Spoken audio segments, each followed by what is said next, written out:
Biz onun həyatının hər an sonlanmasını, hər an onun komaya düşməsini və hər an onun həyatının sona çatmasını xəbərini eşidə bilərik. Bu çox acıdır, bu çox kədərlidir, amma bizim taleyimizdir.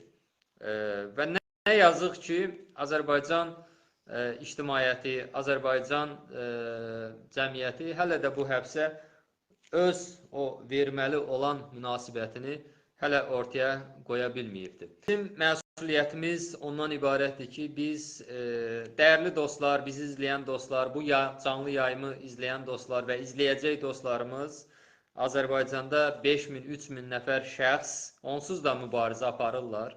Onlar həyatlarını ortaya qoyublar, inzibati həbslərə məruz qalırlar, işdən çıxarılırlar. Hər an təzyiq altında öz mübarizələrini davam etdirirlər. Bu şəxslərlə məsələ aydındır. Biz əslində o yerdə qalan digər kəsim üçün, əgər bu ölkədə həqiqətən səmimi şəkildə haqqın, ədalətin, hüququn ali olmasını istəyən şəxslər üçün şəxslərə səslənirik ki, siz Tofiq Yaqublunun bu şəkildə sıradan çıxarılmasına biganə qalmayın. Tofiq Yaqublu bu xalq üçün, bizim üçün, mənim üçün, sənin üçün, bizim hər birimiz üçün siyasi mübarizə aparan, bu yolda fədakarlıq göstərən Azərbaycanın gerçəkdən də milli qəhrəmanıdır.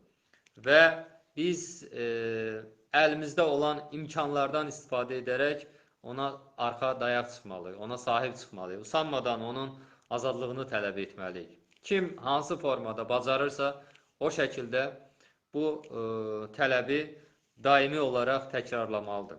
Ümid edirəm ki, biz bu acı xəbəri almadan Tofiq Yaqublunu azadlıqda görəcəyik və buradan Azərbaycan hakimiyyətinə də səslənirik ki, məsuliyyətlərini dərk etsinlər, Azərbaycan xalqının gerçəkdən milli qəhrəmanını azadlığa buraxsınlar və bunca apardıqları bu təbliğat, təşviqat o həqiqəti dəyişə bilmədi ki, heç kim inanmadı ki, Tofiq Yaqublu həqiqətən də onun boynuna qoyulmuş o cinayəti törətmiş şəxsdir. Əslində, hər kəsə bir daha aydın oldu ki, bu ölkədə yaşamaq həqiqətən çətinləşibdir. Bu ölkədə haqq sözü deməyin bədəli Tofiq Yaqublunun aqibətini yaşamaq ola bilər.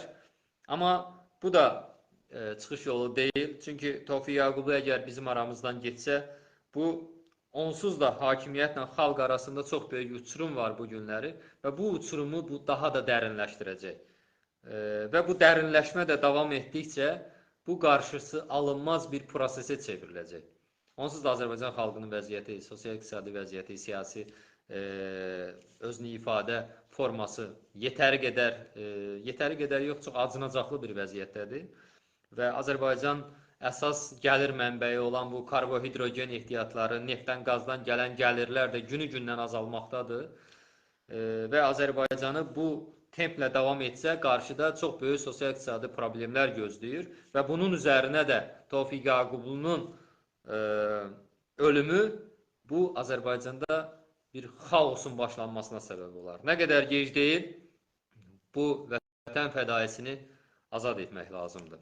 Hər birinizdən ricamız və xahişimiz ondan ibarətdir ki, Tofiq Yaqubluya usanmadan azadlıq tələb edək.